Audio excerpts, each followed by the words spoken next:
We saw a need, we have incredible passion, we sacrifice our lives, we're stubborn as all get out to make sure we achieve that goal. I wanted to share some of the work that IPIHD's been doing with these organisations.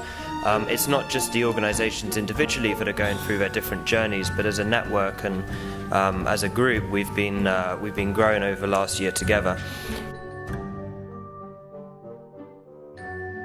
Task shifting is going to be the next big thing to bring the cost down, and I think it's going to drive it in the USA too. You guys really need some of those experts to be nurses and not to be doctors. Far the greatest challenge is to hire and retain the best talent, and once you start getting good at things, people start poaching your employees. And this is where most of the organizations have growing pains once they're scaling up. Training is so important, and as I say, if you've got standardized methods, once you standardize, the replication is easy. We're training 50 trainers in Indonesia right now.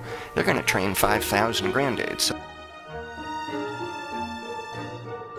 What's very important in our enterprise is that we work towards a social mission. So when we tell people you need to see more patients, you need to operate more cataracts, it's not because we want to make more money, it's because we want to solve a problem. We want to integrate informal sector into the health system in a way that makes sense to provide services at the rural level. We aggregate large pools of low-income stakeholders and connect them to corporate value chains. It takes about 10 years to train a doctor. There isn't enough time to make more doctors.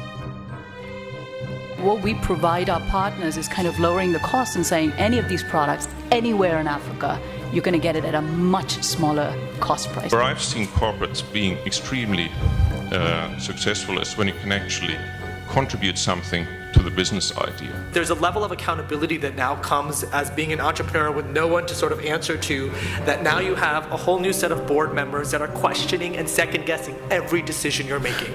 You have to be mentally prepared for that. Governments are very slow to move.